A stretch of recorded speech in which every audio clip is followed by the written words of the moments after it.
July 29. Today's quote is entitled, "How do I know if my chanting is offensive?" By offending the name, we lose taste and attraction for sadhana. In other words, we don't derive happiness from chanting, hearing, etc. Apa can mean against, distance, to take away, to give up, without. Radha means to please, affection, success, prosperity. So literally, namaparadha means to displease the holy name. It can also mean without Radha, distance from Radha, against Radha. So chanting without Radha would be the lowest kind of chanting. Offenses to the holy name, therefore, are also offenses to Radha. Bhakti or devotion cannot exist without Radha.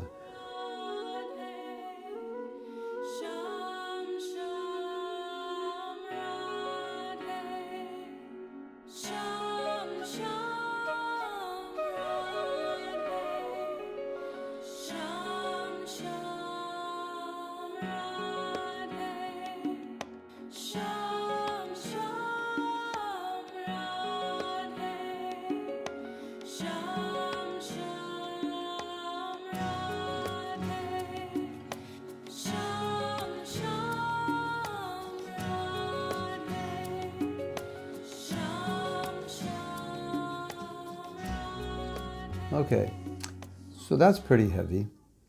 Apa means against, distance, far from, and so forth. Radha, aparadha, against Radha. So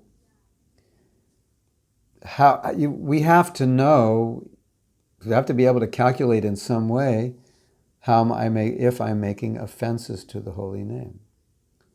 And one of the symptoms of making offenses is to lose taste for chanting and lose taste for many things in Krishna consciousness.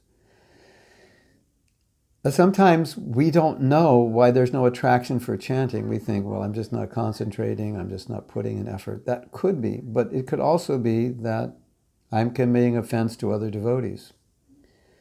And Krishna's not happy. And if Krishna's not happy, Krishna is his name, the name's not happy, and the name won't reveal himself to me. So it can be a little offense, it could be a little criticism, it could be something bigger, but it does affect our chanting. And we shouldn't think that it's okay that I can compromise my life in some way or be critical, especially if it's more advanced devotees in some way, and it's not going to affect my japa. It does affect my japa. Now you might say, well, I don't notice that. Probably in some cases the reason we don't notice it is that our japa is not that good. So a little dirt on a dirty sheet is not noticeable. But if our japa is better and we commit some offense to a Vaishnava, we will notice the difference in the quality of our chanting. So at least we should understand that it does affect our chanting and it does displease Krishna. And so any kind of aparad displeases Krishna because it's an offense ultimately against Radha, which is kind of heavy concept. But if we go against Radha, certainly we're losing Krishna's mercy because she's the gateway to Krishna's mercy. So at least we should be somewhat conscious of these things and somewhat careful in our dealings with one another and in our dealings with the holy name.